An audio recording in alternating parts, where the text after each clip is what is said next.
What's up, guys? Thanks for tuning in. As some of you might know, besides Jayco Outdoors, I also have a handyman and RV repair business. I had a customer reach out to me here recently about a water leak. Come out, they have it on their property out here. So I came out to check it out, and what I found was their water heater has a cracked tank. Looked at an option of replacing the water heater with an exact replacement, old style with the tank, but what I was finding was they're actually hard to find these days, and they're actually more expensive than some of the upgraded tankless options. So today I'm going to take you guys through just a quick video on what it's like to go from a standard water heater to a tankless water heater. I don't think it's going to be that big of a deal. It seems like a pretty straightforward installation, so just want to share that with you guys. The option that we got here is the Fogatti tankless water heater. Picked it up off of Amazon. I'm going to leave a link to all that stuff in the description of the video, but for now, give you guys a look at kind of where we're at with this installation. So the RV we're working on is a Jayco J-Flight 24 RBS, but really the installation is going to be very similar no matter what RV you have. Started off by disconnecting the propane hose. I made sure the propane was off up front, disconnected the propane hose here, and removed all the outer screws.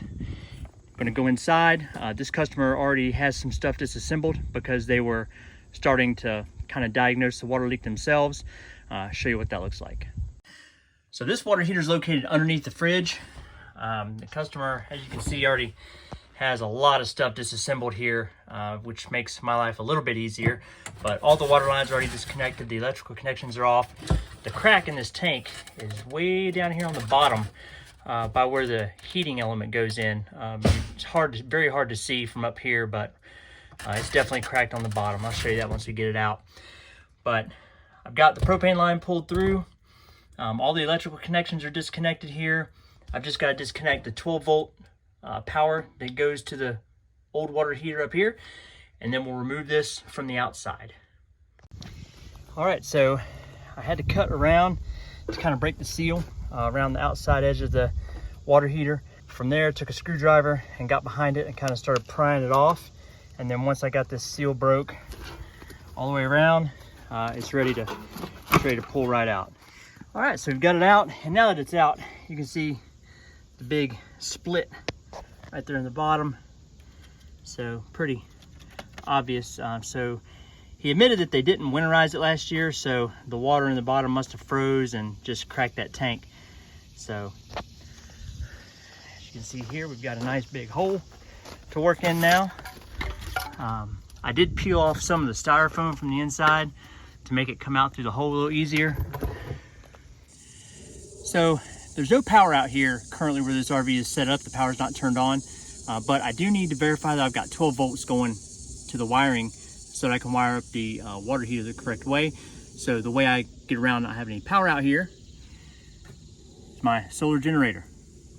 So I brought the solar generator with me. That way we can plug in, let the converter run. I believe the battery up front is dead. So the converter will turn on and supply us power to that wiring so we can check it and verify that we have power. All right, so using our multimeter, I turned on the propane heater inside. So I turned our water heater on the LP gas side. That should provide the 12-volt power to those wires going to the old water heater that would allow it to start the igniter. So with that on,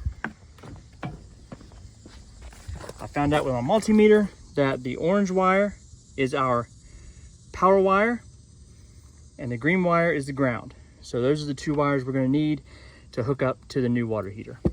So I've also capped off and taped up all the old 110 volt wires that were going to the old water heater. Those are capped up, taped off, they're out of the way. So those will be safe and not cause any problems. All right, so the opening here on our trailer where the water heater goes in is 12 and a half, a little over 12 and a half by 16 inches wide. So the actual water heater door is only 15 by 15. So obviously that would leave us a gap on this side. What Fogatti sells is a wider door. So this is 15 by 18. And as you can see, once you mount it, it's designed to fill in that space, that gap that you'll have over on the side of your water heater, so that there's no space, no openings. You don't have to try to fill anything in.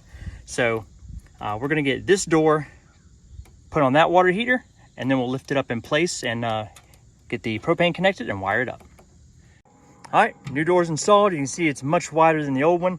It's super easy. It's just 2 screws on each side all the way around, and the new door pops right on, opens up. We have our spacer there. So let's put this thing in the hole. All right, so we've got it sitting barely in the hole. It's a very snug fit. I mean, it's very tight on the top and bottom, which is good. I went ahead and before I shoved it all the way in the hole, I hooked up our battery positive, battery negative. These 2 blue wires are going to go to our controller that we're going to mount inside. And I went ahead and hooked up my propane line so that I could get it, make sure it was connected good and nice and tight before I shove everything in the hole. You also will have to put, it comes with butyl tape, so you can put butyl tape around there to seal it. Once we get it in, we're also going to seal around the outside edges of it. I will note that if you get the larger door, you will have to get some extra tape. They only send enough tape to go around the standard door that comes on it. All right, it's in the hole. This larger door fills that hole perfect. Super clean install. So I'm gonna go inside, see how our connections look on the inside, and then come out here and get some screws back in this. All right, so it's shoved in the hole. You can see we're gonna have to do a little bit of replumbing. The old water heater hooked up over here on the right. This one hooks up on our left. So we'll have to cut some of this PEX, put some new fittings. We were gonna replace these fittings anyway with some good brass fittings. Actually have plenty of room on this model RV to get in here and work on all of this. So it wasn't really necessary to get all this hooked up before I shoved it in the hole. Plenty of room to work in here. All right, so we've got the controller wired up. You just have to figure out a spot where you want to mount the controller. I'm going to mount this one on the panel right directly, right here in front of where the water heater is. You know, you can fish it up the wall or mount it somewhere over here in the bathroom. To me, it's just as easy. Mount it right here. There's plenty of wire so that if they ever have to take this door off to access this for any reason, plenty of wire to set this off to the side and out of the way. Without it, you know, pulling those wires tight or having to disconnect anything. Doesn't matter which 2 wires you hook up. So the 2 wires from the controller just hook to either one of the 2 blue wires going to the water heater. So it doesn't matter. There's no polarity or anything like that with those. It's just hook those up. All right, I went ahead and just turned the power on real quick just to make sure everything would power up. Make sure we have it wired up right. The controller kicks on. So that's awesome. Not really going to do anything other than just try to make sure it kicks on.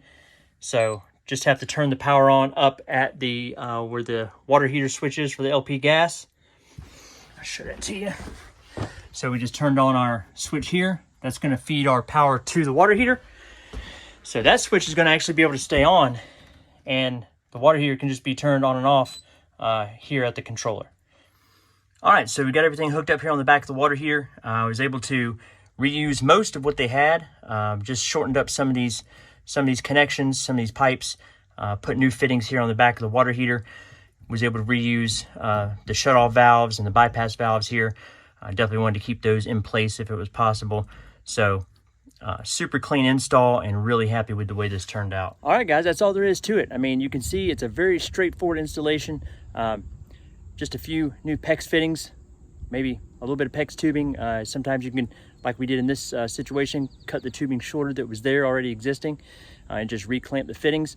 So not a difficult installation at all, very straightforward. Just make sure that you do your measurements so that you know if you need the larger door, just to make sure everything's gonna fit in the hole that you have. And appreciate you guys watching, and we'll catch you guys down the road.